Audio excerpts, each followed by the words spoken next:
नमस्कार, मैं दीपाली गहलोत और आप देख रहे हैं राजनीति राग। विधानसभा चुनावों का बिगुल बज चुका है। आपको बता दें कि विधानसभा चुनावों की तारीखें नजदीक आ रही हैं।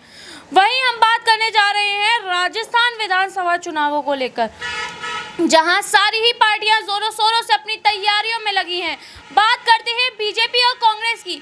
जैसे ही कांग्रेस ने अपनी दूसरी लिस्ट जो कि 83 सीटों पर जारी किया है, उसको लेकर बीजेपी में घमासान मचा हुआ है। आपको बता दें कि जैसे बीजेपी ने अपनी दूसरी लिस्ट कल जारी की थी, उसी के साथ कांग्रेस ने भी राजस्थान में पहली 33 लोगों को लेकर सीटें जारी कर दी थी। अब कांग्रेस इतनी फुर्ती से काम कर रही है कि कांग्रेस ने एक और सीट जारी कर दी है।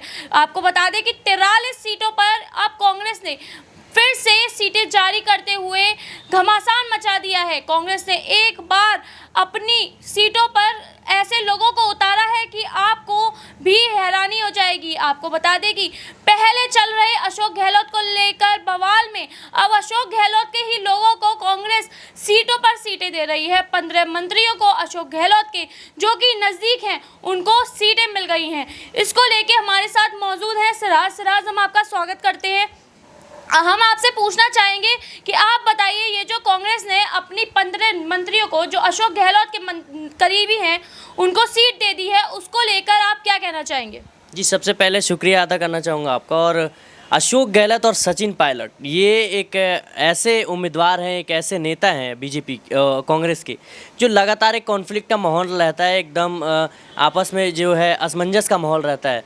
लेकिन इस बार जो है कांग्रेस राजस्थान विधानसभा चुनाव को एक कितने अच्छे तरीके से, खासकर हम देखें जब से कर्नाटक चुनाव में कांग्रेस को जीत हासिल हुई है, जैसे डीके शिव कुमार और सिद्धरमैया का जो कॉन्फ्लिक्ट था मुख्यमंत्री बनने को लेकर, उसको कैसे सुलझाया। उसके बाद से जो सचिन पायलट और गहलोत के विवाद थे, उसको किस तरीके ढंग से सुलझाया कि कहीं ना कहीं सचिन पायलट भी इस अभी तक जितने उम्मीदवार उतरे हैं तो वो भी इससे पूरी तरीके से संतुष्ट है, और कहीं ना कहीं अशोक गहलोत भी खुश नज़र आ रहे हैं। ऐसे में जो है कांग्रेस की तारीफ़ काबिल है इस बार मैनेजमेंट की, काफ़ी अच्छे ढंग से जब से जो कांग्रेस के अध्यक्ष बने हैं मल्लिकार्जुन खड़गे, उन्होंने काफ़ी अच्छे से मैनेजमेंट कर रहे हैं। और मुझे लगता है कि अब जो है कांग्रेस अच्छे से बेहतरीन प्रदर्शन करने की उम्मीद में है। जैसे कि इन्होंने कहा, कांग्रेस अब अच्छे से बेहतर प्रदर्शन करने की उम्मीद में है। हालांकि आपको बता दें कि बीजेपी सोची बैठी हुई थी कि हो सकता है कांग्रेस अच्छे से अभी तक चुन नहीं पा रही है अपने जो लोग हैं उनको किस सीट पर उतारना है, तो बीजेपी ये सोचे बैठी थी कि अब आसानी से वो राजस्थान के चुनाव जीत जाएगी। लेकिन अब बीजेपी के लिए ये बड़ा महासंग्राम बनते जा रहा है, क्योंकि बीजेपी अब कंफ्यूज हो गई है कि आखिरकार वो कौन सी सीट पर किसको उतारे। हालांकि बीजेपी ने अभी सीएम का चेहरा सामने नहीं लाया है। हालांकि आपको ये भी बता दें कि साथ ही में वसुंधरा को भी टिकट दे दिया है, जो कि 83 सीटों की दूसरी लिस्ट में मिला है। पहले इसको लेकर काफी बवाल चल रहा था वसुंधरा राजे को लेकर, लेकिन अब उनको जब टिकट मिल गया है तो आखिरकार बीजेपी को भी कितना फायदा होगा, ये हम सिराज से जानते हैं।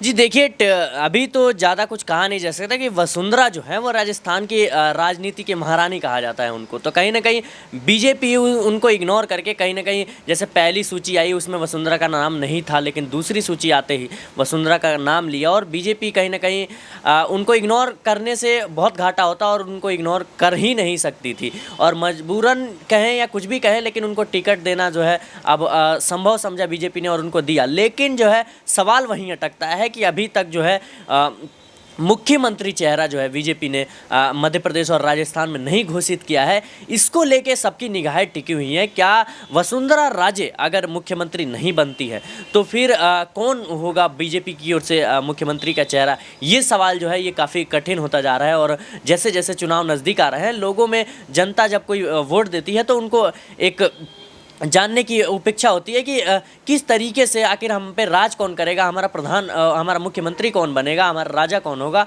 और इस तरीके से अभी तक किसी भी तरह का डिक्लेयर ना करना कि प्रधानमंत्री कौन होगा, मुझे लगता है ये बीजेपी के लिए एक घाटे का सौदा होता जा रहा है और लगातार जो है बीजेपी इस पर देरी कर रही है। लेकिन कहीं ना कहीं बीजेपी इसको विधानसभा को चुनाव जो है उसको सेमीफाइनल के तौर पे देख रही है, क्योंकि तैयारियां जो हैं वो पूरे मोदी फेस को लेकर हैं, मोदी चेहरे को लेकर हैं। जो प्रधानमंत्री नरेंद्र मोदी हैं उनके चेहरे के बल पे जो है चुनाव लड़ा जा रहा है और बीजेपी को ये उम्मीद है कि लोग जो है वसुंधरा को भूल के, अपने शिवराज को भूल के, या हम बात करें मध्य प्रदेश की तो जो ज़मीनी हकीकत है, जो हमारे नेता है मुख्यमंत्री, उनको भूल के प्रधानमंत्री के चेहरे से वोट मिलेगा और उसका फ़ायदा मिलेगा। लेकिन मुझे लगता है ऐसा होने वाला नहीं है और थोड़ा बहुत फ़ायदा मिलेगा लेकिन उतना फ़ायदा नहीं होगा और ये घाटे का ही सौदा हो सकता है। जैसे कि सिराज ने बोला कि जैसे बीजेपी कैसे चाहती है कि पीएम मोदी के चेहरे पर उनको वोट मिल जाए, लेकिन उसी के साथ उन्होंने वसुंधरा राजे को भी सामने खड़ा कर दिया है। अब क्या कांग्रेस पर भी ये वसुंधरा राजे का सामने आना भारी पड़ सकता है? हालांकि सचिन पायलट को भी अब वोट के लिए टिकट मिल गया है और आप सचिन पायलट को भी वोट दे सकते हैं और सचिन पायलट के करीबियों की भी लिस्ट जारी हुई है जिसमें उनके करीबियों को भी ज्वाइन किया गया है ताकि वो उनको भी आप टिकट को लेकर वोट दे सके। और उनके करीबियों को जब पहले बता दें कि पहले जो है इस पर काफ़ी चर्चा चल रही थी कि सचिन पायलट की लिस्ट नहीं आएगी, ना ही है ना उसमें अशोक गहलोत का नाम होगा, जिसपे काफ़ी विरोध प्रदर्शन भी हुआ था। अब उसके बाद बीजेपी ने वसुंधरा राजे को भी टिकट नहीं दिया था, उस पर भी विरोध प्रदर्शन राजस्थान में हुआ था। लेकिन राजस्थान में जो सियासती मामला गरमाता नजर आ रहा है वो मुद्दा ये है कि आखिर बीजेपी जो है कांग्रेस की सामने जो दूसरी लिस्ट आई है इसको लेके घबरा चुकी है। हमारे सामने ये खबर आ रही है कि कांग्रेस की जो दूसरी लिस्ट है उसमें जब गहलोत सरकार को लेकर बातें आई हैं और गहलोत सरकार, हालांकि बता दें कि गहलोत सरकार पहले भी काफ़ी चर्चा में रही है और चर्चाओं के साथ कांग्रेस पार्टी में जुड़ी हुई गहलोत सरकार अब फिर से चुनाव लड़ने जा रही है और उनके करीबी मंत्री भी, अशोक गहलोत के जो करीबी मंत्री हैं वो भी चुनाव लड़ने जा रहे हैं।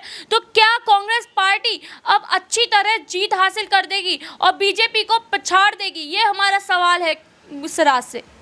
जी देखिए, अभी तक जैसे कांग्रेस ने मैनेजमेंट किया है, खासकर सचिन पायलट और जो है गहलोत के बीच में, ये तारीफ़े काबिल है। और अभी तक बीजेपी यही उम्मीद कर रही थी कि हर तरीके से, जैसे मीडिया को भी मसाला मिलता था सचिन पायलट और गहलोत के बीच जो भी कॉन्फ्लिक्ट होता था, जो भी असमंजस होती थी और आरोप प्रत्यारोप लगते रहते थे, ऐसे में जो है अब इस बार बीजेपी को ये उम्मीद थी कि कांग्रेस जो है वो संभाल नहीं पाएगी और इस बार जो है जनता के कहीं ना कहीं जनता के मन में एक खराब छवि बनती जा रही थी कांग्रेस के प्रति। लेकिन जिस तरीके से कांग्रेस ने सुलझाया है ये भाजपा जो है वो सहन नहीं कर पा रही और जो माहौल वो उधर देखना चाहती थी वो माहौल उनके खुद के पार्टी में हो चुका है। क्योंकि कहीं ना कहीं हमने देखा कि किस तरीके से टिकट जैसे ही बीजेपी का बंटवारा होता है, उम्मीदवारों की सूची जो लिस्ट है वो जारी होती है, वैसे ही उनके जो कार्यकर्ता हैं वो प्रदर्शन करने लगते हैं। कहीं ना कहीं उनके जो नेता हैं उनको टिकट नहीं मिलती है और बीजेपी का जो मैनेजमेंट है ये पता नहीं किस बेस पे टिकट मिला है और किस आंकड़े को देखते हुए टिकट मिला है। लेकिन जो भी हो,